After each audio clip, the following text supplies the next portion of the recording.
Yêu nhau từ năm 17 tuổi, bạn trai bị điện giật khiến tàn tật, cô gái Huế vẫn một lòng yêu thương. Vượt qua sự ngăn cản của gia đình và những lời gièm pha của xã hội, Kim Ngân vẫn quyết tâm cưới chàng trai không còn lành lặn làm chồng. Ngân và Tiền yêu nhau khi Ngân mới tròn 17 tuổi. Ngân, 22 tuổi, cô gái Huế xinh đẹp có tình yêu đầu mãnh liệt ở tuổi 17. Người cô yêu là Tiền, một chàng trai gần nhà, hơn cô 2 tuổi, đẹp trai, khỏe mạnh, gắn bó gần 2 năm. Tai nạn bất ngờ ập đến với cặp đôi. Tiền trong lúc đi bẫy chim chẳng may bị điện giật, chân tay co quắp. Dù được cấp cứu kịp thời nhưng anh vẫn buộc phải cắt bỏ 2 tay và 1 chân. Nghe tin bạn trai gặp nạn, Ngân bủn rủn chân tay. Quãng thời gian sau đó, cô luôn sống trong sự lo lắng, sợ người mình yêu vì cơ thể không còn lành lặn mà nản chí, từ bỏ cuộc đời.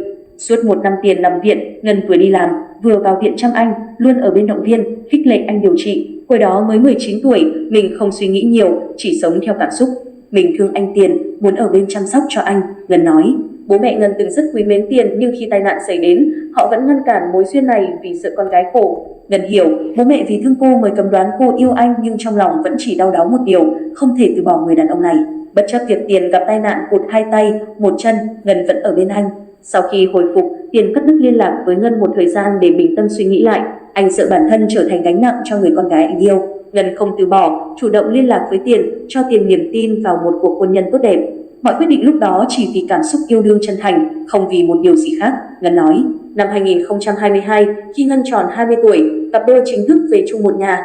Đám cưới của họ có nụ cười và cả những giọt nước mắt. Bố chồng Ngân cảm động trước tấm chân tình của con dâu, dù biết trước quãng đời sau này nhiều vất vả vẫn quyết gắn bó với người chồng tàn tật. Cặp đôi giờ đây đã có cậu con trai 1,5 tuổi. Ngân kinh doanh online, còn Tiền ở nhà phụ vợ trông con.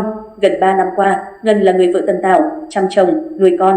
Những hoạt động cá nhân của Tiền như vệ sinh, tắm rửa đều có Ngân hỗ trợ.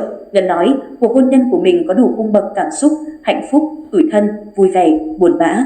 Cặp đôi có cuộc hôn nhân hạnh phúc. 22 tuổi, Ngân một tay gánh vác gia đình. Suốt thời kỳ mang thai, cô phải tự đi khám thai, tự chăm sóc bản thân. Ngân thừa nhận, đôi lúc nhìn vợ con nhà khác được chồng chở đi chơi, cô thoáng chút chạnh lòng. Thế nhưng, cô gái Huế tự thấy bản thân có những thứ người khác không có được. Cô có bố mẹ chồng hiền lành, hết lòng vì con cháu, có người chồng tâm lý, luôn suy nghĩ cho vợ con, có một cậu con trai ngoan ngoãn, kháu khỉnh. Hiện tại, chồng con chính là động lực sống của mình. Vì tổ ấm nhỏ, vất vả đến đâu mình cũng vượt qua được, Ngân tâm sự. Con trai là động lực sống của cặp đôi.